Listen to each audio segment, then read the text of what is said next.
रणदीप सिंह सुरजेवाला जी, कांग्रेस के महासचिव, कांग्रेस के प्रदेश अध्यक्ष श्री कमलनाथ जी,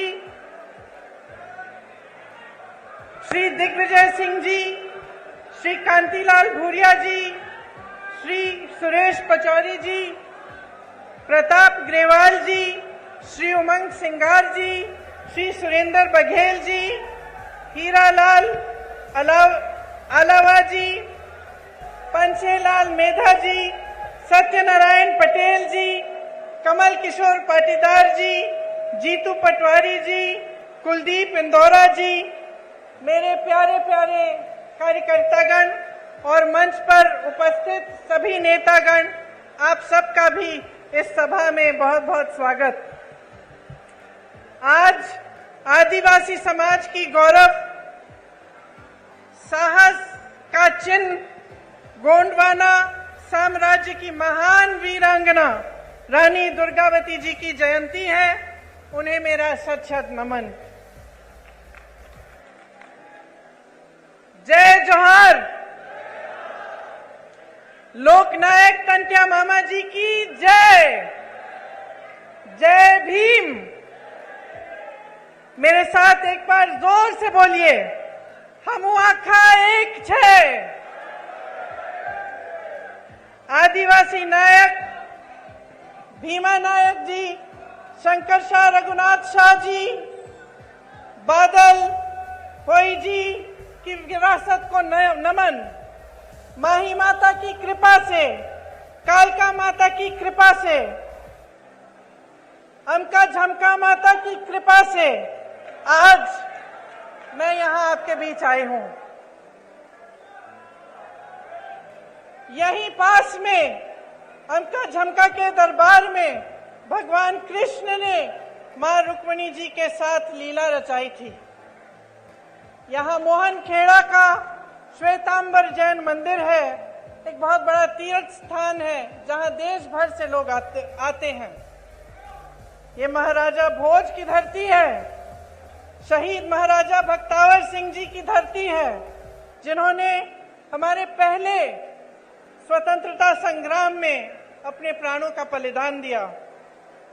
यहीं पर आदिवासी समाज के और हमारे राष्ट्र नायक टंट्या मामा ने हमारी आजादी के लिए बलिदान दिया।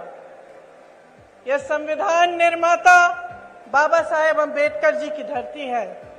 हमारी आजादी की लड़ाई के दौरान 1942 में भारत छोड़ो आंदोलन हुआ, जो धार जिले से में कालूराम विरुलकर जी ने आंदोलन का नेतृत्व किया। आजादी के बाद संविधान सभा में सदस्य बनकर उन्होंने भारत के संविधान को बनाने में बहुत योगदान दिया। महापुरुषों की धरती है। आज यहां खड़े होते हुए, उनका नाम लेते हुए, उनकी याद करते हुए मन में ये बात आती है कि हम इन्हें महापुरुष क्यों कहलाते हैं। इनमें और साधारण जनता में क्या फर्क था।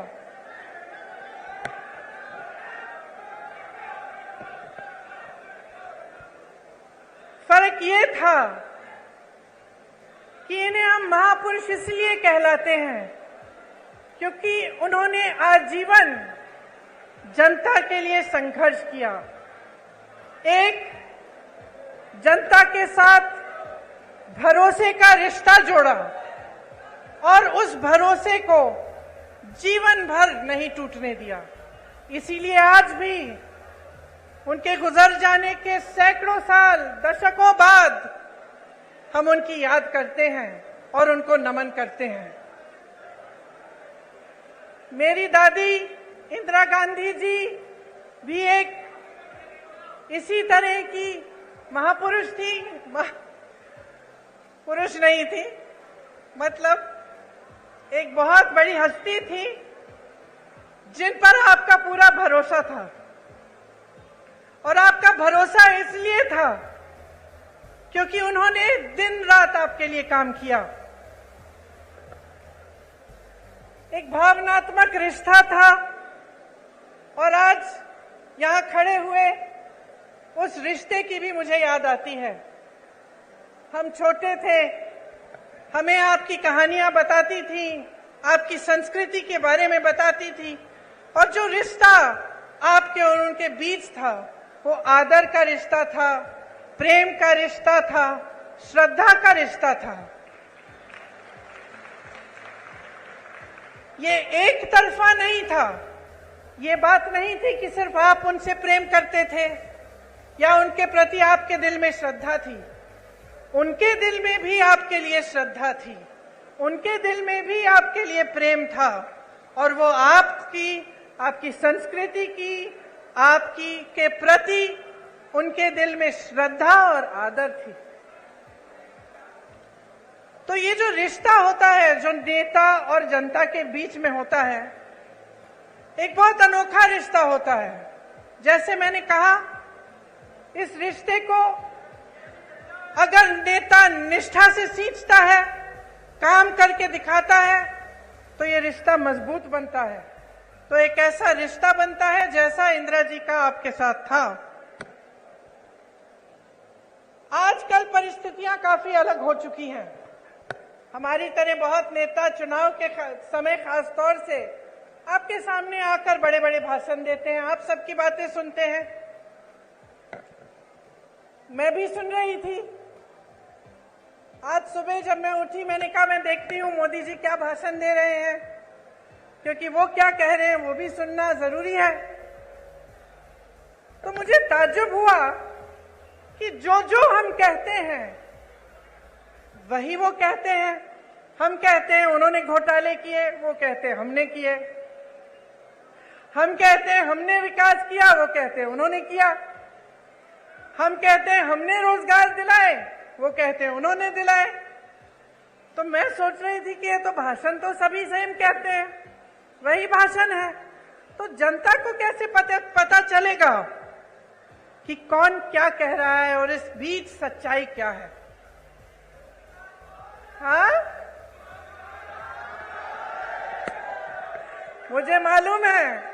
मैं यहां आ रही थी तो मैंने कुछ लोगों से पूछा, नौजवान खड़े थे, मैंने पूछा कि भाई क्या लगता है इस चुनाव में क्या होने वाला है, मध्य प्रदेश का भविष्य क्या है? कहने लगे राजा जा रहा है। तो मैंने कहा अच्छा क्यों?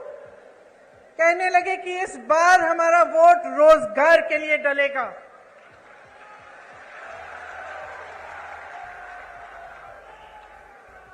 तो इसमें एक बात जो मैं इससे पहले कह रही थी वह स्पष्ट हो जाती है कि जब एक पार्टी का नेता आपके सामने कुछ कहता है, दूसरा वही चीज लगभग कह के जाता है, तो आपको पता कैसे चलता है कि कौन सच्चाई कह रहा है? पता आपको तब चलेगा जब आप अपने ही अनुभव पर उतरेंगे। आपका अनुभव क्या है? आपका जीवन क्या है? आपके संघर्ष क्या है? क्या महंगाई बढ़ी है पिछले 18 सालों में? बताइए। 10 गुना? पिछले 5 सालों में? 3.5 सालों में? जब से इनकी सरकार रही है तब से बढ़ी है कि घटी है? बढ़ी है। रोजगार मिले हैं आपको? नहीं। मेरे किसान भाई जो खेती छोड़ के यहाँ आए हैं, बताइए आपका जीवन ज्यादा मुश्किल हुआ है कि ज्यादा आसान? मुश्किल हुआ है।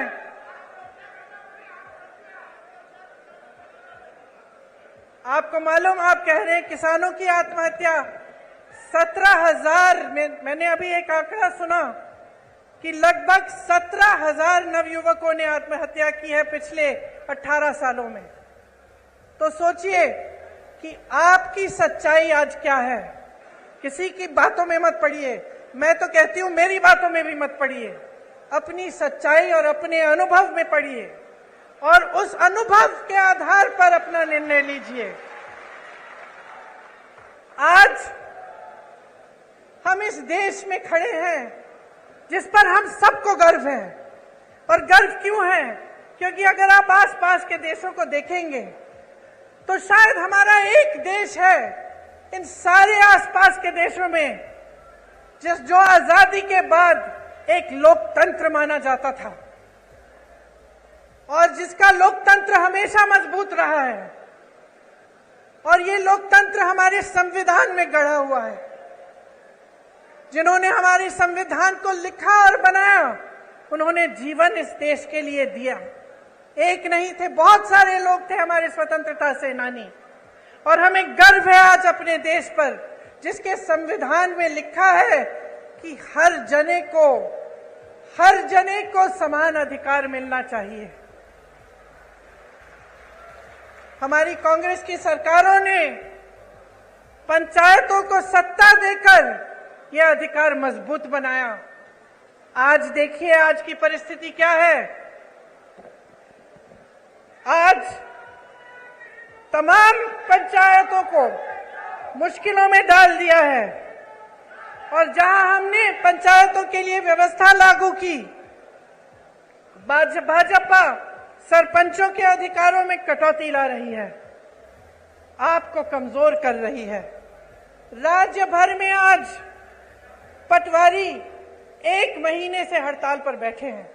जितने भी काम आपको कराने पड़ते हैं, सब काम रुक गए हैं। आप भटकते रहते हैं इधर से उधर। उनकी अपनी मांग है, उनको भी सरकार ने सहायता नहीं दी, वे हड़ताल पे बैठे हैं। ये स्थिति है आज यहाँ की। 18 सालों में 250 से ज्यादा, 250 से ज्यादा घोटाले हुए हैं। अगर हम उसकी लिस्ट बनाने चले तो हम यहाँ पे 2 घंटे के लिए खड़े रहेंगे। बच्चों के पोषण का घोटाला, मिड डे मील का घोटाला, बच्चों के एडमिशन का घोटाला, सर्व शिक्षा अभियान में घोटाला, स्कॉलरशिप में घोटाला, भर्ती की परीक्षाओं में घोटाला, नौकरियों में घोटाला, धार में यहाँ के डैम के बनाने में भी भ्रष्टाचार हुआ। इससे क्या पता चलता है आपको? आप अगर मेहनत करते हैं, खेती में, काम में मेहनत करते हैं, कहीं नौकरी करते हैं, तो किस लिए करते हैं? मेरी बहनें, आप घर पे मेहनत करती हो, सारा घर परिवार संभालती हो, किस लिए करती हो? अपने बच्चों की परवरिश के लिए करती हो ना, अपने बच्चों के भविष्य को सुरक्षित करने के लिए। हम हमेशा सोचते हैं कि हमारे बच्चे बड़े होकर हमसे कुछ ज्यादा ही करें।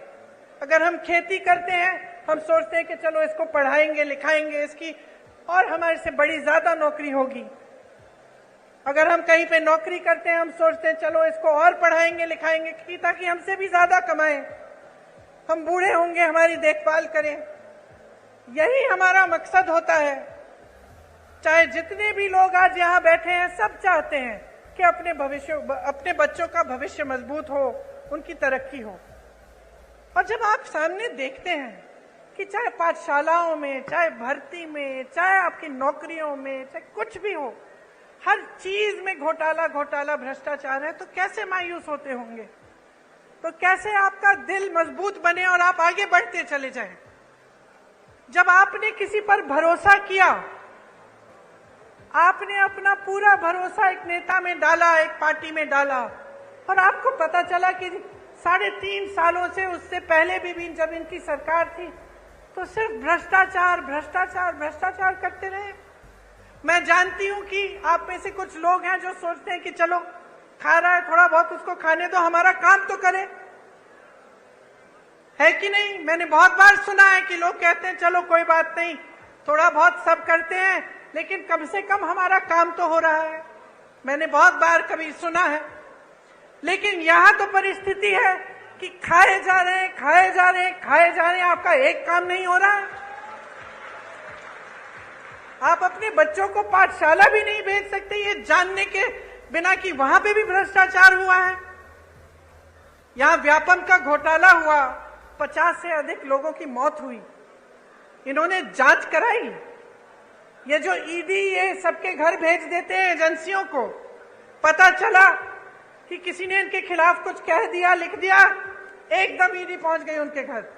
अरे यहां तक कि फिल्मों के अभिनेताओं के घर भी कल परसों ईडी पहुंच गई।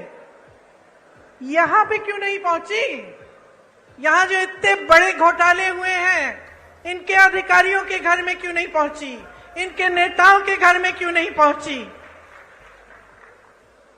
तो ये सवाल आपको पूछने हैं। जब मां नर्मदा के साथ घोटाला हो सकता है, भ्रष्टाचार हो सकता है, जब महाकाल की मूर्तियों के साथ सप्त ऋषियों की जो मूर्तियां हैं उन्हें स्थापित एक दिन किया, अगले दिन बह गई, इनके साथ जब भ्रष्टाचार हो सकता है, जब भगवान के साथ कोई घोटाला और भ्रष्टाचार करने की हिम्मत करता है, तो क्या समय नहीं आ गया है इनको बदल डालने का? बताइए।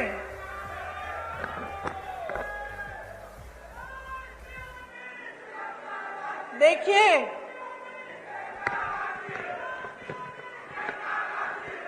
देश की आंधी इस देश का नौजवान है। जाग जाओ मेरे भाइयों और बहनों।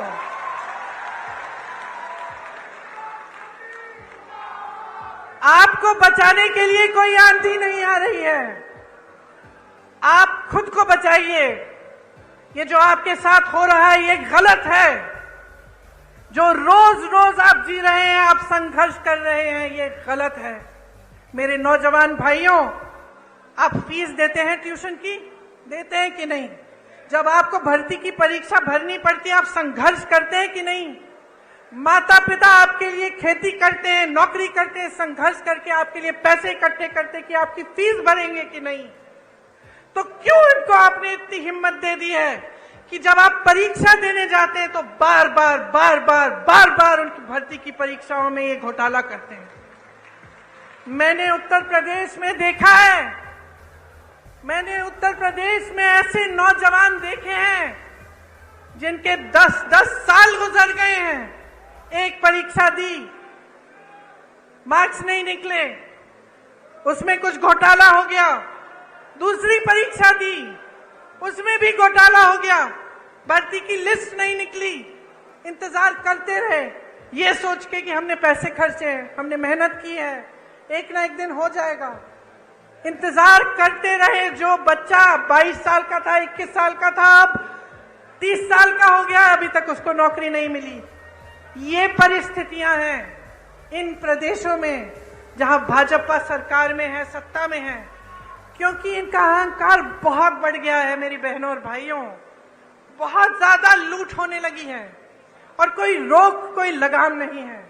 आप सोचिए, जब आप ही की संपत्ति, इस देश की संपत्ति, जो सबसे बड़े बड़े पीएसयू हैं, वही अपने दोस्तों को बेच डाले। जब यहां खड़े हुए जितने भी अधिकारी हैं, पुलिस वाले खड़े हैं, कर्मचारी हैं, इनको पुराना पेंशन नहीं मिलता। जब इसको देने का समय आता है तो आपको बताया जाता है कि पैसे नहीं हैं। तो अगर पैसे नहीं हैं तो अडानी जी के हजारों करोड़ लोन माफ कैसे हो रहे हैं? अगर किसान के कर्ज माफ नहीं हो सकते तो ये बड़े बड़े उद्योगपतियों के कर्ज माफ कैसे हो रहे हैं? ये सवाल आपको पूछना पड़ेगा, क्योंकि आप अगर ये सवाल नहीं पूछेंगे तो हमारी नहीं, इन सब नेताओं की नहीं, आप सबकी जिंदगी बर्बाद होगी, आपका भविष्य बर्बाद होगा, आपके आने वाले दिन अच्छे नहीं बुरे होंगे। और ये बात आपको गहराई में समझनी पड़ेगी। आज ऐसी परिस्थिति बन गई है कि कुछ लोगों ने नेताओं को भगवान बना दिया है। नेता भगवान नहीं है। बहनों और भाइयों, आप में से उभर के आता है, आपकी तरह इंसान है, और जब उसका अहंकार बहुत ज्यादा बढ़ जाता है, जब वो आपकी परवाह नहीं करता, तो इस लोकतंत्र ने, जिसपे हम सबको गर्व है, इस लोकतंत्र ने आपको अधिकार दिया है कि आप उसको निकालें, उसको सबक सिखाएं, उसको जिम्मेदार बनाएं, उसको जवाबदेह बनाएं। और ये आपकी जिम्मेदारी है। आज आपके प्रदेश में इतनी महंगाई है, मैं जानती हूं बहनों, मैं जानती हूं कि आप पर क्या गुजर रहा है। मैं जानती हूं कि जब आप सोच रहे होंगे कि त्योहार का मौसम आ रहा है, दशहरा आ रहा है, धनतेरस, दिवाली, आप कुछ खरीदना चाहते हैं, आप जब दुकान जाते हैं तो घबराते हैं कि हम ये सब चीजें ले पाएंगे कि नहीं। आधी चीजें खरीदते हैं, आधी छोड़ देते हैं। मैं जानती हूं आप सोचती हैं कि किस तरह से थोड़ी बहुत बचत हो जाए घर में, थोड़ा कम खा के, थोड़ा सा काम ज्यादा करके। मैं जानती हूं कि कितनी मुश्किल समाज का कितना बोझ उठाती हैं। आपको बताया जाता है कि राशन हमने मुफ्त कर दिया, वाह वाह वाह, बहुत बढ़िया। वहां हजारों करोड़ के लोन मुफ्त में मिल रहे हैं, यहां राशन पे हमें आपसे हाथ जोड़ना पड़ रहा है। इन्होंने कहा कि राशन आपको मुफ्त में दे रहे हैं। अब आप सोचिए, मैं एक राज बताती हूं आपको। जब कांग्रेस की सरकार थी तब आपको राशन कितने में मिलता था? 60 रुपए में। उस समय गैस का सिलेंडर कितने का था? 425 रुपए। तो मतलब 485 रुपए में लगभग आपको राशन भी मिल जाता था और आपको सिलेंडर भी मिल जाता था। अब ये कहते हैं इन्होंने राशन मुफ्त कर लिया, जैसे बहुत बड़ा एहसान कर लिया आप पे। और अभी तक, कल तक, चुनाव के आने तक सिलेंडर कितने का मिल रहा था आपको? 1125 रुपए। तो जो आपको पहले सिलेंडर और राशन 485 रुपए में मिल रहा था, आज आपको राशन मुफ्त लेकिन सिलेंडर 1125 रुपए। और चुनाव आया, फट से कम कर दिया। चुनाव आया, आप सुन लीजिए इस बात को बहुत ध्यान से। चुनाव आया तो क्या क्या नहीं हुआ। चुनाव आया तो घोषणाएं शुरू। चुनाव आया तो मोदी जी हर 2 दिन यहां आकर कोई उद्घाटन कर रहे हैं। 18 साल में समय नहीं मिला उद्घाटन करने के लिए।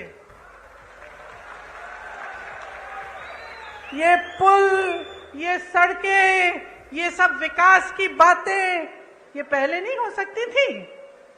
क्या समझ रखा है आपको भाइयों और बहनों? अरे जागो, इनको सिखाओ। ये तो समझ रहे हैं कि किसानों के जीवन में मुश्किल पे मुश्किल डालें, कि आप सिंचाई के लिए इनसे भीख मांगे। आपकी जब फसल बर्बाद हुई है उसका मुआवजा आपको मिला है? यहां सोयाबीन के किसान हैं? आपको मुआवजा मिला? चलिए, बारिश आई, बाढ़ आई, कुछ सर्वे भी किया इन्होंने मुआवजे के लिए? नहीं किया। अब देखिए चुनाव आ रहे हैं, देखिए क्या पता कुछ मुआवजा भी दे दे। चुनाव के बाद करेंगे नहीं करेंगे ये मत पूछिए मेरे से। फसल बीमे में घोटाला, तो हर तरफ घोटाला। तो आप बताइए इसका इलाज क्या है? आज बेरोजगारी चरम पे है कि नहीं है? है ना? आपको मालूम है कितने पद खाली हैं? मैं बताती हूं, सुनिए। शिक्षकों के करीब 70,000 पद खाली। विश्वविद्यालयों में 75% पद खाली। सामुदायिक स्वास्थ्य केंद्रों में डॉक्टरों के 90% से ज्यादा पद खाली।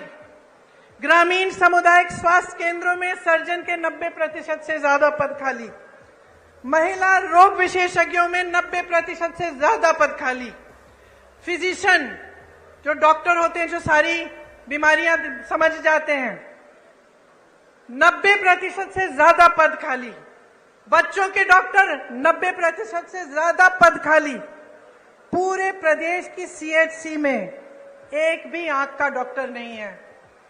मोतियाबिंद होती है, आंख में तकलीफ होती है, कहां जाएंगे? कहां जाएंगे?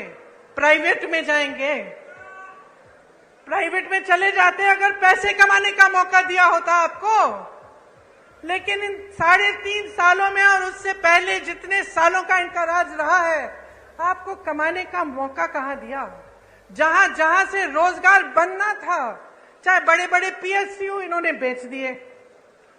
छोटे छोटे उद्योग पे जीएसटी थोप कर, नोटबंदी करके उन्होंने ठप करा दिए।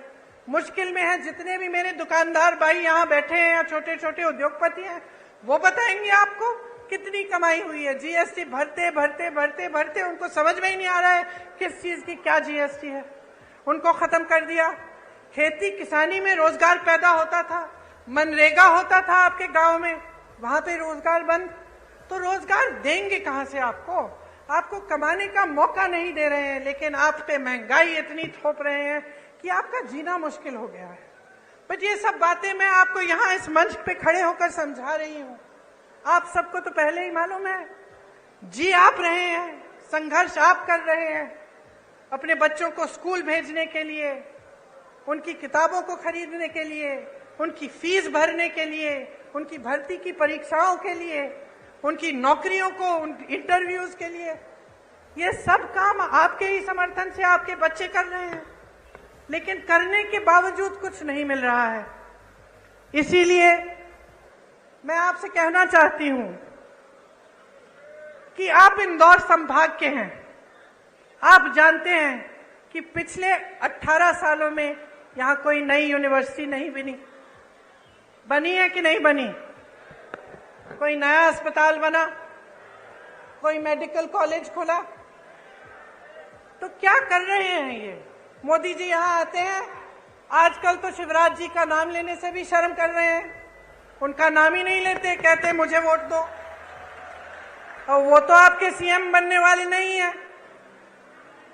मैंने आपको बताया, मैं भाषण सुन रही थी उनका, 50 मिनट में 50 बार कांग्रेस का नाम लिया।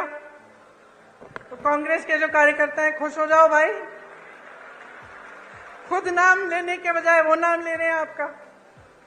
मैं तो कहती हूँ, छोटी हूं उनसे, कम अनुभव है, उम्र भी कम है, लेकिन एक छोटी सी सलाह दे देती हूँ, जितनी बार कांग्रेस का नाम 50 मिनट के भाषण में लेते हैं, विकास का नाम ले लीजिए।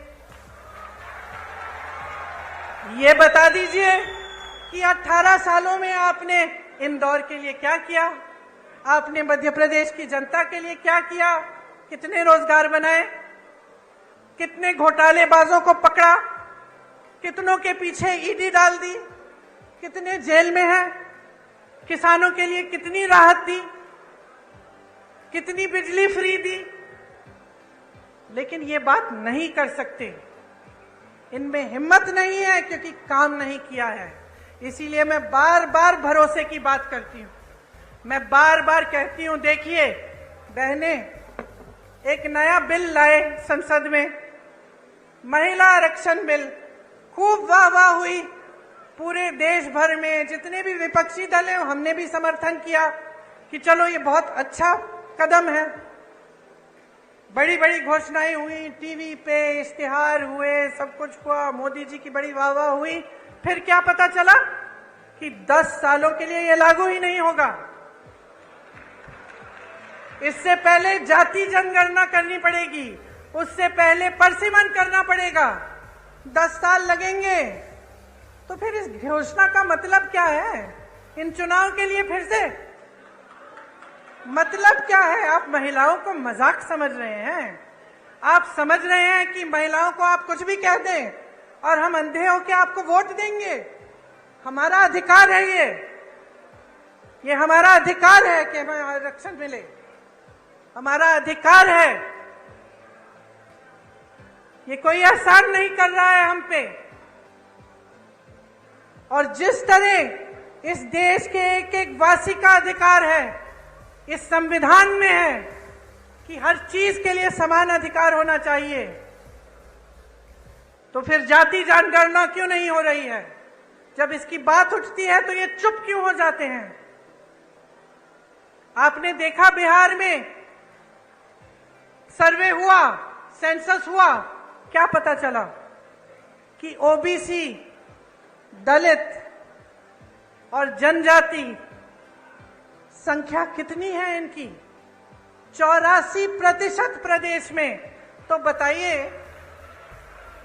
बड़े बड़े पदों में जहां सबसे ज्यादा लाभ होता है या जहां सबसे ज्यादा सत्ता होती है, उन पदों में क्या 84% इन जातियों के लोग हैं कि नहीं? बताइए, होने चाहिए कि नहीं? तो जब ये बात उठती है तो ये चुप क्यों हो जाते हैं? आप सब आदिवासी समाज के हैं, यहां से आपको पलायन करना पड़ता है। सच बात है कि नहीं? दिल्ली में बहुत सारे लोगों से मैं मिलती हूं जो यहां से गए हुए हैं वहां पलायन करके, क्यों? रोजगार ढूंढने के लिए। आपके क्षेत्र में जैसे मैंने पहले कहा मनरेगा होता था, कुछ रोजगार मिल जाता था, वो भी बंद हो गया है। यहाँ की आदिवासी महिलाओं पर सबसे ज्यादा अत्याचार है। आपने सारे वायरल वीडियो देखे होंगे, क्या क्या नहीं कर रहे हैं। देश में सबसे ज्यादा बच्चियां एमपी में गायब हैं। सबसे ज्यादा महिलाएं यहां से गायब होती हैं। यहां रोज 17 बलात्कार होती हैं। बहनों सुनो, क्योंकि आपको पूछना पड़ेगा कि आपकी सुरक्षा के लिए ये सरकार क्या कर रही है। ये बड़ी बड़ी बातें, बड़ी बड़ी घोषणाएं चुनाव से पहले कि आपको पैसे मिलेंगे, आपकी सुरक्षा होगी, आपको आरक्षण मिलेगा, बहुत बड़ी बातें हैं। 18 साल से सरकार में रही हैं, आपकी बच्चियां आज भी सुरक्षित नहीं हैं। ये सवाल पूछो। आपको याद है वो कहानी यही की कृष्ण भगवान ने जब रुक्मिणी जी के साथ लीला रचाई तो रुक्मिणी जी ने क्या कहा? कहा कि घोड़ों का, रथ के घोड़ों की लगाम आप मुझे दे दीजिए, मैं चलाऊंगी ताकि किसी को गलतफहमी ना हो। और मेरी बहनें मुस्कुरा रही हो, लगाम अपने हाथों में लो, अपने भविष्य का रथ रुक्मिणी जी की तरह चलाओ। आगे देखो, अर्जुन की आंख और अर्जुन के निशाने के तरह विकास, अपने बच्चों का भविष्य, अपने अधिकार, इस देश को आगे बढ़ाने का काम अपनी नजर से मत हटाओ। ये तुम्हारी जिम्मेदारी है मेरी बहनों।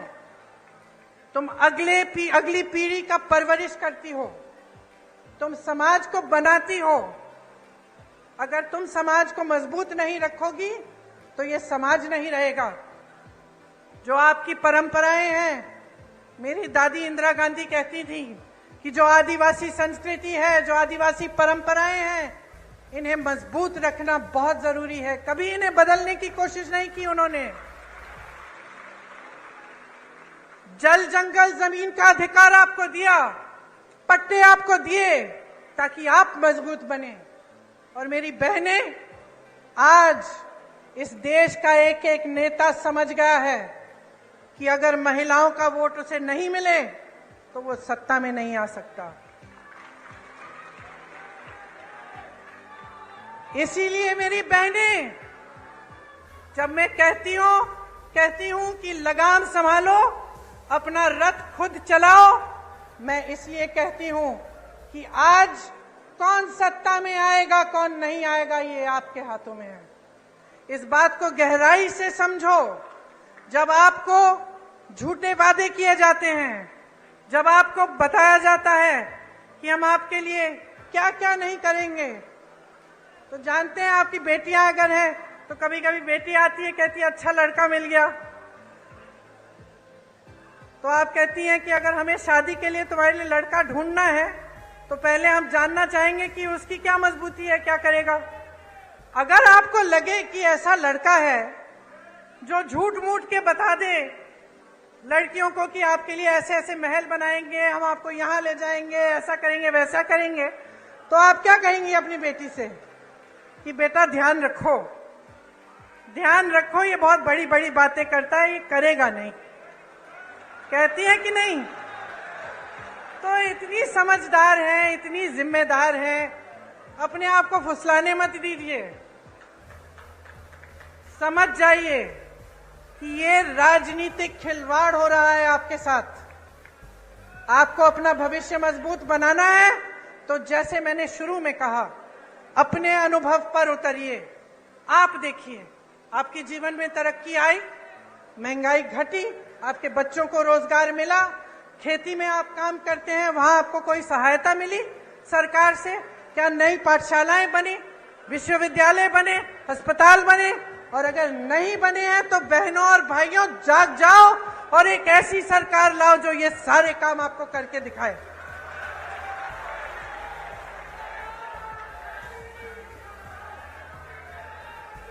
शिशुपाल के अत्याचारों का घड़ा भर गया है, भर गया है। अब कृष्ण भगवान की तरह कृष्ण रूपी बन जाओ और कृष्ण भगवान की तरह इनको निकाल दो, इनको खत्म कर दो।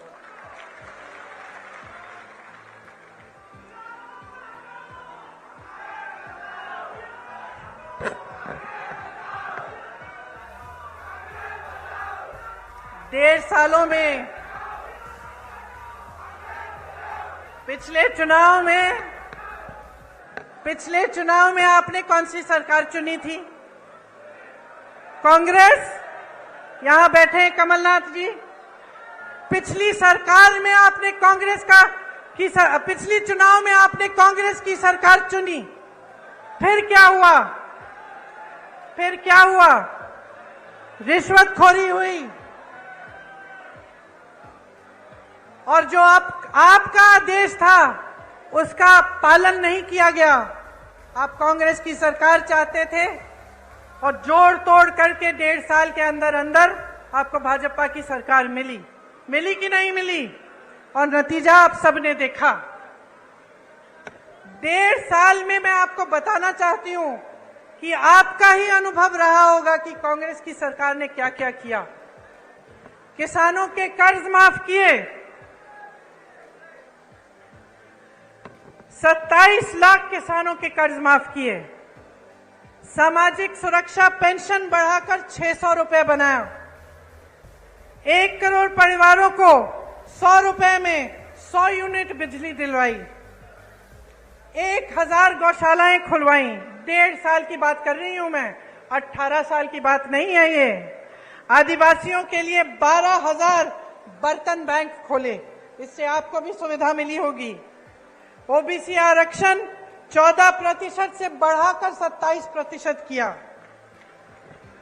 आर्थिक रूप से कमजोर सामान्य वर्ग के लिए 10% आरक्षण दिया। भोपाल और इंदौर में मेट्रो रेल की परियोजना शुरू की।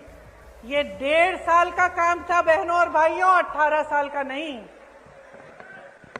आज जहां जहां कांग्रेस की सरकार है, छत्तीसगढ़ को देखिए, धान खरीद के सबसे ज्यादा पैसे छत्तीसगढ़ में आज मिल रहे हैं। बेरोजगारी सबसे कम कहां है पूरे देश में? छत्तीसगढ़ में। सबसे ज्यादा वन अधिकार के पट्टे कहां मिले हैं? छत्तीसगढ़ में मिले हैं। आदिवासियों के 60 से ज्यादा वन उपज को समर्थन मूल्य पर सरकार खरीदती है। पुराना पेंशन कहां लागू है? छत्तीसगढ़ में, राजस्थान में, हिमाचल प्रदेश में और कर्नाटका में। हम आपको ये नहीं कह रहे हैं कि पैसा नहीं है, पैसा निकाल रहे हैं इसके लिए, क्योंकि हम आपको सर्वोपरि रख रहे हैं। कर्नाटका में मेरी बहनों, बस की यात्राएं पूरे प्रदेश में मुफ्त है बहनों के लिए। 2000 रुपए प्रति माह मिल रहे हैं बहनों को। 200 यूनिट बिजली मुफ्त मिल रही है। हिमाचल प्रदेश में अभी आपदा आई, हमने आपकी बात की, आपके मुआवजे की। आपको मुआवजा नहीं मिला जब बाढ़ आई, जब आपकी फसल खराब हुई। हिमाचल प्रदेश में आपदा है, सबसे बड़ा पैकेज आपदा के लिए, राहत के लिए हिमाचल प्रदेश में कांग्रेस की सरकार दे रही है। राजस्थान में बहनों और भाइयों, हमने बात की कि यहां स्थिति क्या है अस्पतालों की। डॉक्टर के पद खाली हैं, नौजवान बच्चे बेरोजगार हैं, जिन्होंने डॉक्टरी की पढ़ाई की है वो भी बेरोजगार हैं, लेकिन पद नहीं भरे जा रहे हैं। आपको इलाज के लिए प्राइवेट में कहां कितना खर्च करना पड़ रहा है। और राजस्थान में चिरंजीवी योजना कांग्रेस की सरकार ने निकाली है। आप किसी भी राजस्थानी से पूछिए, 25 लाख तक मुफ्त इलाज हो रहा है, आज के दिन हो रहा है। और ये चुनावी घोषणाएं नहीं है भाई, बहनों और भाइयों, ये उनकी नीतियां हैं। ये कांग्रेस की सरकारों की नीतियां इसलिए हैं क्योंकि हमारे लिए आप सर्वोपरि हैं, आपसे बड़ा कोई नहीं है। और आज मैं इस मंच पर खड़े होकर आपको कह रही हूं कि कांग्रेस आपके लिए कुछ गारंटी लाई है, और आप ही खुद देखिए कि क्या कांग्रेस के प्रदेशों में इनकी गारंटियां लागू हो रही हैं कि नहीं। जब आपको ये पता चलेगा, खुद अखबारों में पढ़िए, इंटरनेट पे जाकर देखिए, जहां आपको सुविधा हो वहां पूछिए। जब आपको खुद अपने अनुभव से पता चलेगा कि हाँ, इन्होंने जो वादे किए वाकई पूरे कर रहे हैं, तब आप इन गारंटियों में आप विश्वास करो। और मैं दावे के साथ कह रही हूं आपको कि जहां जहां हमारी सरकार है वहां गारंटीज पूरी हो रही हैं, और यहां पे मध्य प्रदेश में होंगी। क्या है ये गारंटी? जिस तरह से किसानों के कर्ज हमने पहले माफ किए, उस तरह से हम उस काम को फिर से शुरू करेंगे। 100 रुपए में 100 यूनिट बिजली मुफ्त मिलेगी। 200 यूनिट बिजली के लिए जो बिजली का बिल है वो आधा होगा, हाफ होगा। पुरानी पेंशन यहां मध्य प्रदेश में लागू की जाएगी। आपको गैस सिलेंडर हम 500 रुपए में दिलवाएंगे। महिलाओं को 1500 रुपए प्रति माह मिलेगा, आपके खाते में जाएगा मेरी बहनों। और 5 हॉर्स पावर सिंचाई की बिजली भी किसानों को मुफ्त मिलेगी।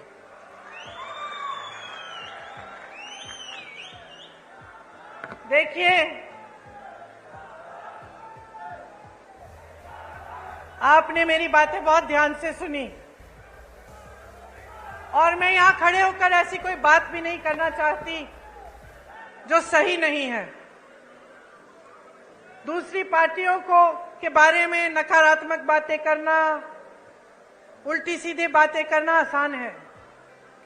अपने काम और अपनी पार्टी, अपनी सरकारों के अनुभव, उनके विवेक, उनके कार्यों के आधार पर बात करना मुश्किल होता है। मुश्किल क्यों? क्योंकि फिजूल की बात नहीं कर सकते। मैं यहां खड़ी होकर ये नहीं कह सकती कि भाई राजस्थान में चिरंजीवी योजना है, 25 लाख का मुफ्त इलाज है, अगर नहीं होगा तो। क्योंकि आप में विवेक है, आप जान लेंगे कि भाई यहां पे खड़े होकर सब फालतू की बातें करते हैं। तो यहां खड़े होकर मैं सिर्फ वो बातें करना चाहती हूं जो सच्चाई है, जो हमारे अनुभव की बातें हैं, और जिन बातों की सच्चाई आप खुद खोज सकते हैं। तो यहां खड़े होकर सबसे बड़ी बात मैं आपसे क्या कहना चाहती हूं कि देखिए, ये देश आपका है, ये देश आपका है, ये प्रदेश आपका है, ये भविष्य आपका है, ये आगे वाली पीढ़ी, ये नई पीढ़ी आपकी है। तो जिम्मेदारी भी आपकी है, कांग्रेस पार्टी भी आपकी है, हम सब भी आपके हैं। तो ये एक बहुत बड़ी जिम्मेदारी है, इसको हल्के में मत लीजिए। आपको संविधान ने सबसे बड़ी शक्ति दी है, वो आपकी शक्ति है, जनता की शक्ति है। अब बहुत हो चुका है, आपने बहुत देख लिया है, टीवी में बातें सुन ली हैं, बड़े बड़े इश्तिहार देख लिए हैं, वहां हरियाली है, इश्तिहारों में बड़ी बड़ी चीजें हो रही हैं, सब बन रहा है, यूनिवर्सिटियां बन रही हैं, अस्पताल बन रहे हैं, रोजगार बन रहे हैं, पढ़ाई भी हो रही, सब कुछ हो रहा है इश्तिहारों में, लेकिन जमीन पर नहीं हो रहा है। और जब तक आप इसको जमीन पर नहीं उतारेंगे, आप स्पष्ट कर दीजिए हर नेता को कि जब तक ये बातें जमीन पर नहीं उतारेंगे, अपने वादों पर खरे नहीं उतरेंगे, तब तक आपका कीमती वोट उनके पास नहीं जाएगा। और मैं ये दावे के साथ कह सकती हूं कि अगर आप सोच समझ के अपना वोट देंगे, अगर आप वाकई अपने भविष्य को बनाने के लिए और ऐसी बातों में नहीं पड़ेंगे जिनसे आपके जज्बात जुड़ जाते हैं, क्योंकि बहुत चालाकी से चुनाव के समय आपके जज्बातों को जोड़ा जाता है, धर्म की बातें होती हैं, जाति की बातें होती हैं, ऐसी बातें होती हैं कि आपको बुरा लगता है कि भाई अगर हम वोट नहीं देंगे कहीं हमारे धर्म पे आंच ना आ जाए, कहीं हमारी जाति पे आंच ना आ जाए, लेकिन यह आपको गुमराह करने का तरीका है। तो जैसे मैंने कहा, अपनी आंख अर्जुन की तरह निशाने पर रखिए। निशाना आपका भविष्य है, निशाना मध्य प्रदेश का भविष्य है। मेरी बहनों, निशाना आपका भविष्य है। इससे आंख मत हटाओ और आप जिस दिन चुनाव में वोट डालने जाएंगे उस दिन याद रखो मेरी बातें, ये वोट आपके लिए जाना चाहिए, आपके मध्य प्रदेश के लिए, आपके भविष्य के लिए और आपके बच्चों को मजबूत बनाने के लिए। और मैं दावे के साथ कहती हूँ कि अगर आप इस तरह से सोचेंगे, अगर आप पूरे विवेक से और अपने ही अनुभव से अपना वोट डालेंगे तो आपका एक एक वोट आज कांग्रेस पार्टी को जाएगा, क्योंकि इस देश को मजबूत बनाने वाली, इस देश को स्वतंत्र बनाने वाली, इस देश को एक रखने वाली, इस देश में विकास लाने वाली एक ही पार्टी है, कांग्रेस पार्टी। भाइयों और बहनों, अब खेती में वापस जाने का समय आ गया है। मैं आपको और कष्ट नहीं दूंगी। आपको बहुत बहुत धन्यवाद देती हूँ कि आपने इतनी प्यार से मेरी बातें सुनी और मेरा इंतजार किया। मेरे साथ एक बार कहिए, मध्य प्रदेश की जय, मध्य प्रदेश की जय, मध्य प्रदेश की जय। जय हिंद।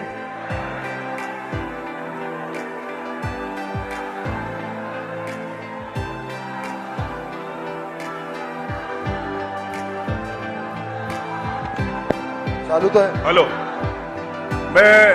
नमस्कार, मैं डॉक्टर राकेश पाठक। देश की राजनीति में ग्वालियर के सिंधिया राजवंश के लोग हमेशा बेहद अहम किरदार अदा करते रहे हैं, लेकिन आज एक अहम सवाल उठ खड़ा हुआ है। क्या सिंधिया घराने के लोग इस वक्त सियासी सांसद में फंसे हुए हैं? क्या सिंधिया घराने के तीनों अहम किरदार इस वक्त राजनीति के किसी भंवर में फंसे हुए हैं? क्या उनमें से किसी की राजनीतिक पारी पूर्ण विराम की ओर अग्रसर है? आइए इन सवालों की पड़ताल आज करते हैं। इस वक्त हमारे देश में चुनावी माहौल सरगर्म है। मध्य प्रदेश, छत्तीसगढ़ और राजस्थान में चुनाव होने जा रहे हैं और इनमें से 2 राज्यों में भारतीय जनता पार्टी में शामिल सिंधिया घराने के 3 लोग बेहद अहम हैं। ये 3 लोग कौन हैं पहले बताते हैं, फिर इनकी जो इस वक्त राजनीतिक हैसियत है उस पर बात करेंगे। राजमाता विजयाराजे सिंधिया, जीवाजीराव सिंधिया और माधवराव सिंधिया के सिलसिले को आगे बढ़ाने वाले 3 किरदार इस वक्त देश की राजनीति में सक्रिय हैं। इनमें सबसे बड़ी हैं वसुंधरा राजे, जो कि राजस्थान में 2 बार मुख्यमंत्री रह चुकी हैं। दूसरे नंबर पर है उनकी छोटी बहन यशोधरा राजे सिंधिया, जो कि इस वक्त मध्य प्रदेश में है, शिवराज सिंह की सरकार में मंत्री है। और तीसरे हैं ज्योतिरादित्य सिंधिया, यानी वसुंधरा और यशोधरा के सगे भतीजे, स्वर्गीय माधवराव सिंधिया के सुपुत्र ज्योतिरादित्य सिंधिया। यह भी अजब संयोग है कि इस वक्त दोनों बुआएं और भतीजे एक ही पार्टी में हैं, यानी भारतीय जनता पार्टी में। इसके बावजूद तीनों लोग अपने राजनीतिक भविष्य के लिए बुरी तरह संघर्षरत हैं। ऐसा लगता है कि तीनों लोग एक ही पार्टी में होते हुए, भारतीय जनता पार्टी में होते हुए, अपने सियासी भविष्य को लेकर चिंतित हैं, हैरान और परेशान हैं। पहले बात करते हैं वसुंधरा राजे की। आप सब जानते हैं कि वसुंधरा राजे राजमाता विजयाराजे सिंधिया की विरासत को आगे बढ़ाने वाली राजनेता है। उन्होंने अपना सियासी सफर शुरू किया था 1984 में। तब वे सबसे पहली बार भिंड दतिया लोकसभा चुनाव लड़ी थी, लेकिन तब वे कांग्रेस के प्रत्याशी श्री कृष्ण सिंह जू देव से 88,000 वोटों से चुनाव हार गई थी। वे सिंधिया राजघराने की दूसरी प्रतिनिधि थी जो चुनाव हारी थी। उससे पहले राजमाता विजया राजे सिंधिया रायबरेली में श्रीमती इंदिरा गांधी से चुनाव हार चुकी थी। वसुंधरा राजे ने उसके बाद मध्य प्रदेश छोड़ दिया और राजस्थान चली गई। राजस्थान में उन्होंने अपना राजनीतिक सफर शुरू किया धौलपुर से। 1985 में वे विधानसभा चुनाव लड़ी और जीती और उसके बाद से उन्होंने पीछे मुड़कर नहीं देखा। वसुंधरा राजे लगातार वहां से 85 से 90, 2003 से 2008 और उसके बाद 2013 से 18 लगातार विधायक बनती रही। लेकिन बीच में एक ऐसा समय भी आया जब वे झालावाड़ से सांसद चुनी गई। उन्होंने 1989, 90, 96, 98 और 99 के लोकसभा चुनाव झालावाड़ संसदीय सीट से लड़े और भारतीय जनता पार्टी के टिकट पर चुनाव जीता। वे अटल बिहारी वाजपेयी की सरकार में मंत्री भी रही। बीच में इससे पहले सांसद रहने से पहले वे धौलपुर के बाद झालरा पाटन चली गई थी और वहां से लगातार विधायक बनती रही। वे 2 बार राजस्थान की मुख्यमंत्री भी रही। लेकिन तब से अब तक, अटल बिहारी के युग से अब तक भारतीय जनता पार्टी बहुत बदल चुकी है। अब यह नरेंद्र मोदी और अमित शाह का युग है और मोदी शाह दोनों से ही वसुंधरा राजे का तालमेल ठीक नहीं है। वे लगातार पिछले कई सालों से हाशिए पर है और अब जबकि राजस्थान में विधानसभा चुनाव होने जा रहा है, तब मोदी शाह की जोड़ी वसुंधरा राजे को मुख्यमंत्री के रूप में आगे बढ़ाने को तैयार नहीं है। यहां तक कि विधायकों के नाम तय करने में, प्रत्याशियों के नाम तय करने में भी वसुंधरा राजे की उतनी पूछ परख नहीं हो रही है जितनी इससे पहले होती आई है। लगातार कई बैठकें उनकी अमित शाह और पार्टी के आला कमान के साथ, राष्ट्रीय अध्यक्ष जगत प्रकाश नड्डा के साथ हो चुकी हैं। लगातार इस तरह की खबरें भी आ रही हैं कि वसुंधरा राजे भारतीय जनता पार्टी छोड़ सकती हैं, वे अपनी नई पार्टी बना सकती हैं। कभी कभी सियासी गलियारों में ऐसी खबरें भी चल पड़ती हैं कि वसुंधरा राजे बीजेपी छोड़कर कांग्रेस में शामिल हो जाएंगी, जबकि इसकी संभावनाएं बहुत क्षीण है। वसुंधरा राजे सिंधिया को उस भारतीय जनता पार्टी में अपना वजूद बचाए रखने की लड़ाई लड़नी पड़ रही है जिसकी नींव में राजमाता विजया राजे सिंधिया का अथक परिश्रम और योगदान शामिल है। अब करते हैं उनकी दूसरी बहन यशोधरा राजे सिंधिया की बात। यशोधरा राजे सिंधिया राजमाता विजया राजे सिंधिया की सबसे छोटी बेटी है। उन्होंने राजनीति में प्रवेश किया 1998 में। वे शिवपुरी से विधानसभा चुनाव लड़ी, 4 बार विधायक रह चुकी हैं, 2 बार ग्वालियर से सांसद रह चुकी हैं और इस वक्त शिवराज सिंह की सरकार में मंत्री हैं। खेल युवा कल्याण मंत्रालय उनके पास है। यशोधरा राजे सिंधिया का क्या रसूख था, यह जानने के लिए आपको एक रोचक जानकारी देते हैं।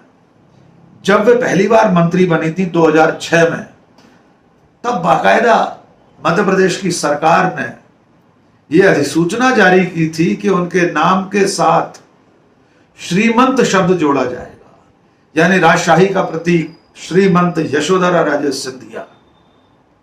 वही यशोधरा राजे सिंधिया अब भारतीय जनता पार्टी में इस कदर हाशिए पर हैं कि उन्होंने चुनाव न लड़ने की घोषणा कर दी है। उन्होंने पार्टी के प्रदेश अध्यक्ष से लेकर राष्ट्रीय नेतृत्व तक को चिट्ठी लिखकर बता दिया है कि वे इस दफा विधानसभा चुनाव लड़ने के लिए तैयार नहीं है।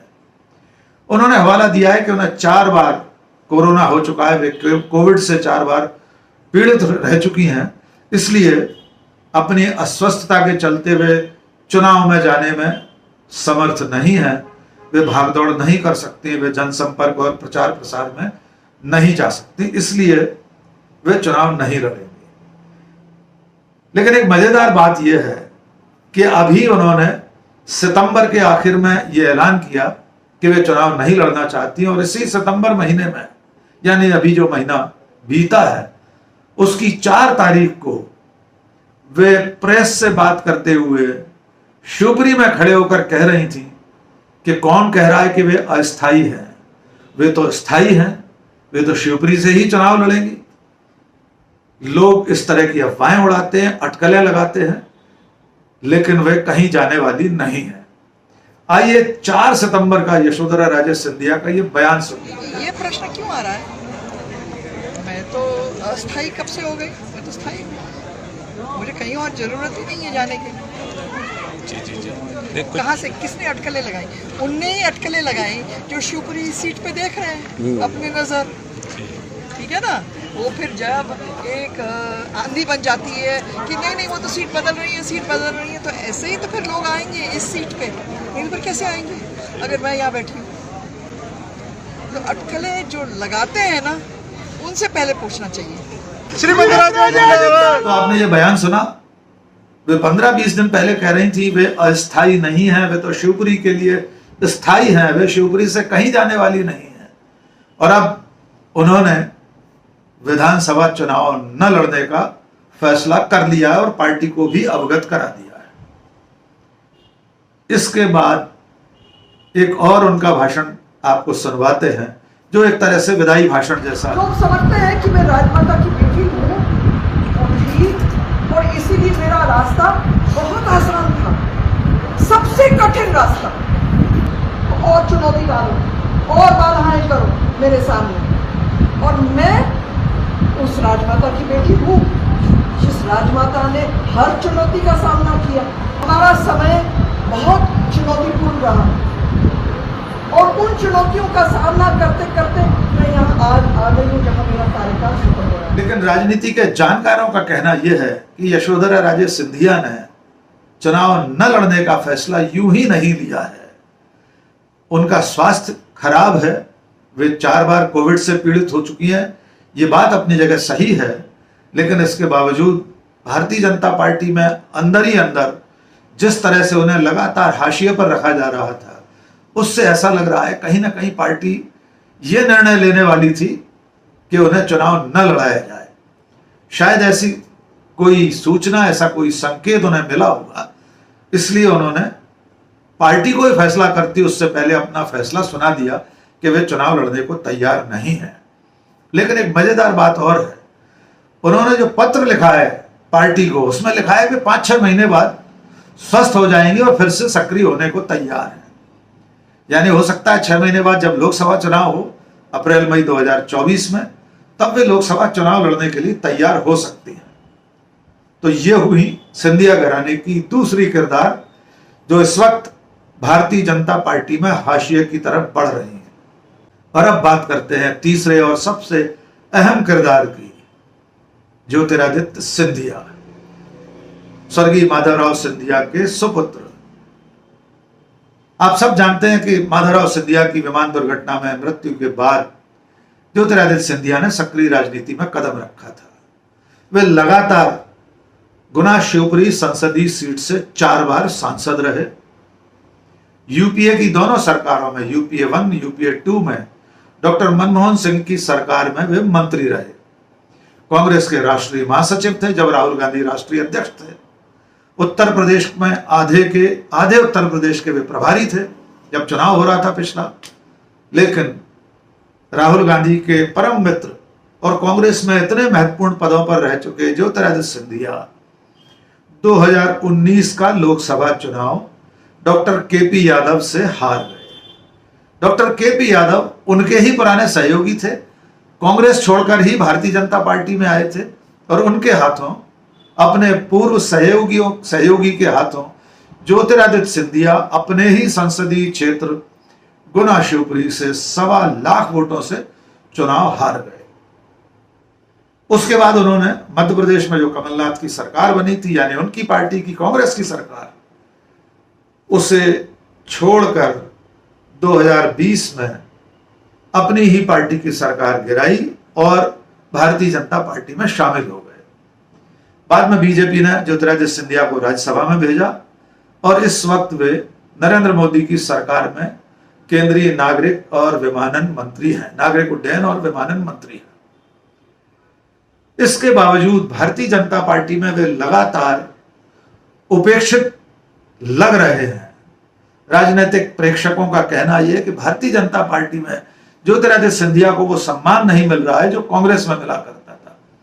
यद्यपि वे सम्मान न मिलने का दावा करके ही, उससे व्यथित होकर ही कांग्रेस छोड़कर बीजेपी में आए हैं। भारतीय जनता पार्टी में उन्हें अब किस तरह से नवाजा जा रहा है, इसको लेकर बहुत सारे बयान सामने हैं लोगों के। बीजेपी के लोग उन्हें विभीषण कह रहे हैं, कोई बीजेपी का भूतपूर्व विधायक उन्हें नामर्द कह रहा है।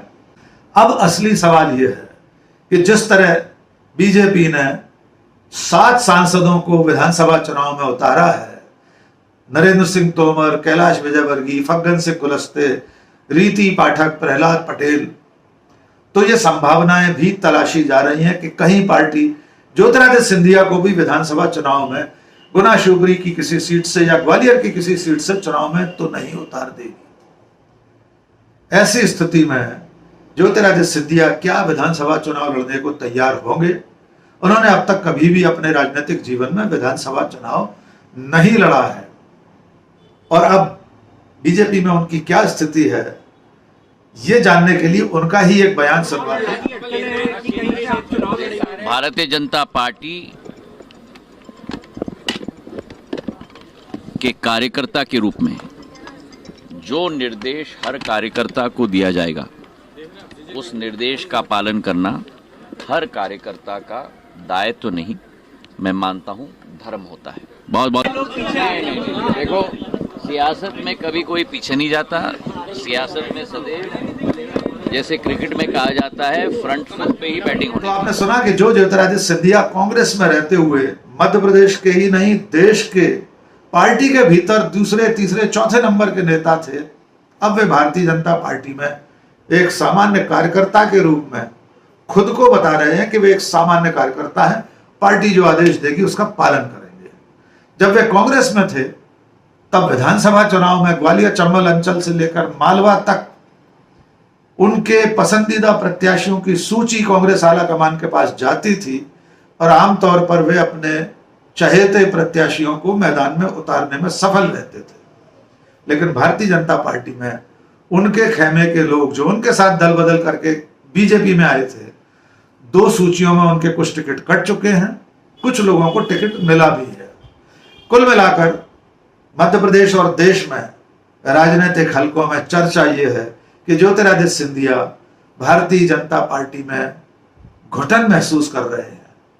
हम नहीं जानते कि भारतीय जनता पार्टी में आगे चलकर उन्हें और कौन कौन से ओहदे मिल सकते हैं, वे और क्या हासिल कर सकते हैं, लेकिन फिलहाल ज्योतिरादित्य सिंधिया भारतीय जनता पार्टी में उस हैसियत में नहीं है जिसमें कांग्रेस में वे लगभग 20 साल रहे हैं। कुल मिलाकर सिंधिया घराने के तीनों नुमाइंदे इस वक्त एक ही पार्टी में, संयोग से दोनों बुआएं और भतीजा तीनों लोग पार्टी के बड़े नेताओं के सामने संघर्ष करते हुए दिखाई दे रहे हैं। तो फिलहाल सिंधिया राजघराने के तीनों लोग सियासी भंवर में फंसे हुए हैं, लेकिन राजनीति अनिश्चितताओं, संभावनाओं का खेल होती है। आगे चलकर इन तीनों लोगों को बीजेपी में और क्या मिल सकता है या वे क्या गंवा सकते हैं, यह आने वाला कल बताएगा। बहुत बहुत शुक्रिया। जय हिंद।